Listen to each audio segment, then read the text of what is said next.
it up to Munising, not only because it's a gorgeous time of year, I love this weather, the energy that winter season gives me is sort of hard to explain. So we're going up there just because I love being up there.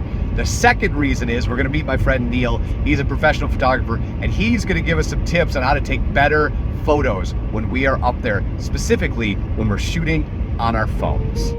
How are you, dude? Nice to meet you. After Neil and I connect, our first stop is one of my favorite falls in Munising. And on the way there, I asked Neil, what makes this place so special? Something about it, I mean, to me, it just feels right. You cross that bridge, you feel free, and it just has a different feel to it. It does. It's wild.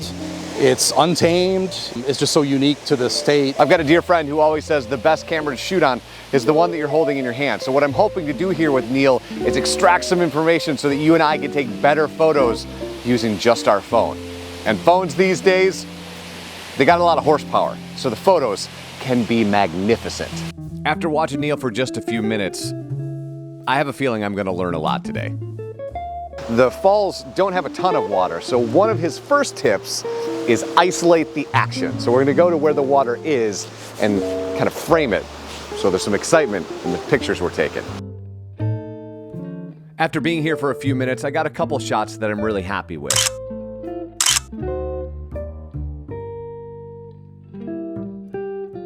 And then I asked Neil, what's the best time of day to shoot? For me, you just find what's out there and take what's given to you. Because otherwise, you're going to sit there all day waiting for a light to get good. Why not go out and enjoy it? And if you can get some really good shots, I've got really good shot with maybe not optimal light. And now for a completely different vibe, let's head to Sandpoint.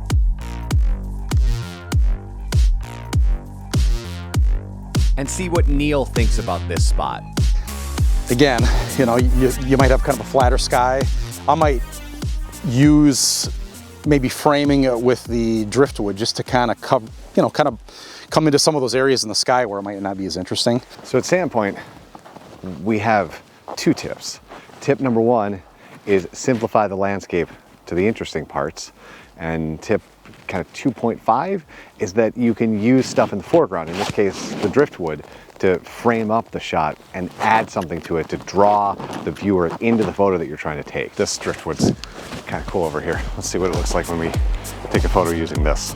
Neil is obviously coaching me through this, so let's see what I can come up with. All right, Coach. What are your thoughts? Oh yeah. What would you, how would you? I think there's a little too much sky in the shot. Okay. I think it makes me want to see more kind of down below here. What's going on with the driftwood? As Neil gets back to work, we get back to work for another shot at that driftwood. So after Neil's tips, he has now said my photo sucks less. So we're going in the right direction. Progress, yes. Nice job. For all the lawyers, he actually didn't say my photo sucks. He's just inferring it. So I don't know if that'll hold up in court. I'm having an absolute blast, but we only have one more stop. So for our last stop, we are at the place that you're likely going to start, which is a place where most people start their Munising adventure. So we're going to see what we can shoot today, and hopefully Neil gives us one last great tip, like he's been doing all day. One of the things I was thinking as a nature photographer, if you head to the same place over and over, how do you continue to get great shots? And one of the first things Neil told me was to change your position. There's two great platforms here you can take photos from. So we have taken Neil's advice and we picked a different way to look at the falls. And his final tip, which is one of my favorites, it is take your time. Don't rush off to the next thing. Take your time. Take as many shots as you can that will make the space that you're in interesting, but stay in the space, because the longer you stay in the space, the more likely wonder and magic happens. So his final tip is take your time. Thanks, dude. Thank you. Take care. See ya. Before Neil left me, he gave me one of his calendars, which was super nice, and I'm gonna put his website right here, so if you want to buy stuff from Neil, you can absolutely do that.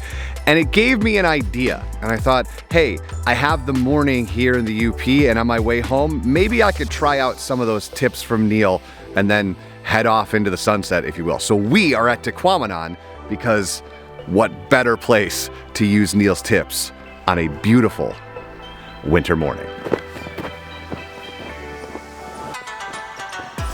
If you've been here, you know where I am. If you have not, there's essentially two iconic places where people will take photos from. It's this landing right here, and then obviously down on the platform. So we're gonna take a couple shots there, and then when we feel like we've got something cool, we're gonna head home.